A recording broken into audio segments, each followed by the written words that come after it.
You thought Amanda Batula was in her healing era, right? Everyone bought the story she was breaking free from Kyle Cooke. But on March 31st, the mask slipped. The biggest summer house scandal dropped. Amanda Batula and West Wilson hard-launched a romance. She shattered the girl code. Yes, with the exact guy who broke her best friend Ciara Miller's heart on national television. Ciara called the cast morally bankrupt. Amanda wanted to be the hero. Actually, she's the villain. The receipts prove this mess started early. Stick around. The real timeline is wild. Amanda Batula and West Wilson. The receipts and the overlap. Start with the timeline. The timeline doesn't lie. Amanda and Kyle Cooke announced their separation on January 19th. Gossip blog Du Mois dropped the first sighting of Amanda Batula and West Wilson together in New York City on March 5th. Within roughly 6 weeks of publicly announcing her split, she was out in the city with Ciara's ex. Those are just the confirmed sightings. Fan accounts were tracking this for weeks. The evidence was piling up fast. TikTok caught them first. Reddit pieced together the rest. Fans matched backgrounds and photos and cross-referenced locations. They kept turning up at the same restaurants on the same nights. This wasn't two friends casually bumping into each other. It was a pattern. Wes sat down on Watch What Happens Live on March 24th. He looked Andy Cohen directly in the face. Andy asked about the rumors. Wes said, and I quote, "That's a friend." He claimed he just had to show her the streets a little. This happened just 7 days before their joint confession. He called her a friend on live television, while Bravo fans tracked their Manhattan dinners. That is not protecting privacy. It is lying with a smile. Amanda pulled the same move on February 3rd when a reporter asked her directly if she was dating anyone from the cast. She said she wasn't touching any of her cast members, and that she loved them dearly but was good, and that, quote, aged catastrophically. When they finally ran out of room to deny it, they dropped the joint statement on March 31st. The language was carefully written with soft edges and vague accountability, claiming it was never their intention to purposely hide anything. They said they needed a little space to process things privately,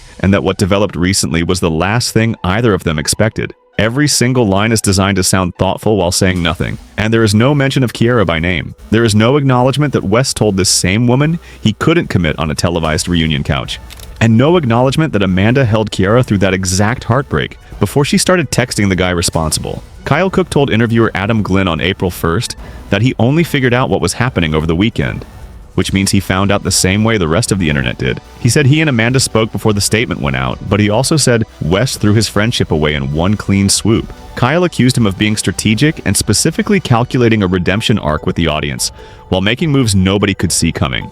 Strategic is the right word because the fallout and the shade proved that the only people who didn't see this coming were the ones who trusted them most. Ciara Miller's fallout and the morally bankrupt cast. So how did Ciara Miller actually find out her best friend was dating the guy who shattered her heart? She found out the same way we all did, by scrolling online. The very next night, she had to walk a red carpet for Apple TV, and when a reporter asked how she was holding up, she just smiled and said, "I'm good. Well, I've been better." Then she dropped the 3 words that defined this entire mess. Everyone's morally bankrupt. When you hear the phrase morally bankrupt, you really feel the weight of it. It isn't just about being angry because it represents the total collapse of trust in her entire circle. This is the same woman who sat right beside Ciara on that season 8 reunion couch. Amanda literally held her hand while Wes told Ciara he couldn't commit to her, and he even had the nerve to blame the show for his hesitation. He took her to meet his parents and his brother, and they even went to a wedding together as a couple. When he finally ended things on camera, Amanda was right there to mop up the tears, but fast forward to now and she's the one texting him goodnight. The cast instantly fractured into teams as soon as the news broke. Paige DeSorbo and Hannah Berner addressed the drama on their Giggly Squad podcast just days later. Paige told listeners that Ciara is their real friend in real life, and they have been consoling her and standing behind her 100%. Then she made the dig of all digs by saying they would never capitalize or monetize off of a friend's heartbreak. That was a direct shot at the calculated statement Amanda put out. Hannah pointed out that when Ciara first joined the show, producers wanted them to be enemies fighting over a guy, but they became genuine friends instead. Lindsay Hubbard has been way less subtle about whose side she is on. She commented, "Is he the bag?" on a gym post that announced West as a guest trainer. Then she took the shade even further. She teamed up with her ex-fiancé Carl Radke for an Uber Eats ad. The video literally called Carl a mess. Lindsay handed him a tissue and dropped a comment saying, "I unblocked him for this." She will literally unblock her ex just to mock the drama. She also posted a photo with Ciara that same weekend. She confirmed Wes never reached out to her. She told a friend at Easter brunch she just wants the reunion over with. Kyle Cooke is trying to play every single angle at once. In a TikTok interview, he called West's move a wild betrayal. He invoked the bro code. He accused West of performing a redemption arc for the cameras while scheming off screen. But then he pivoted. He said he's worried about Amanda getting cyberbullied. He is publicly mourning a bro code violation while privately texting his ex-wife. It feels like a total performance. The receipts just keep getting messier. Let's look at West's first Instagram story after the news broke. Was it an apology? No, but he posted a video hanging out in downtown Indianapolis with TikToker Soho Brody. He acted like nothing happened. He is eating up this villain attention. Add that to the new headline claiming he was in an exclusive relationship with another woman last week. He was likely playing multiple women at the same time. Let's tally the score. Amanda Batula shattered the girl code. West Wilson is a serial heartbreaker playing chess with emotions. Kyle Cooke is performing concern. The rest of the friends are picking sides on podcasts. Ciara Miller's verdict still stands. The entire foundation of this friend group is gone. The Bravo reunion and what happens next. So what happens next for this group? The season 10 Bravo reunion films in just a few weeks. Our sources say Ciara Miller will have a lot to get off her chest when she finally sits on that couch. Bravo is actively monitoring the fan backlash to see if this summer house scandal tanks the vibe for good. It also throws a massive shadow over the upcoming 57-person spin-off In the City, where Amanda, Kyle, and Lindsay all have to share screen time before any of this is resolved. The overlap timeline, the real start date, the texts, and the lies are all coming out on that reunion stage. Amanda wanted you to believe she was starting a glamorous new chapter, but the truth is she burnt down her best friend's trust to do it. The main character era was just a cover story, and it turns out the villain era is the only one that's real. So what's your verdict on all of this? Are you Team Ciara, or do you think this whole cast is just equally messy? Subscribe and hit the bell because you do not want to miss the moment that reunion footage finally drops.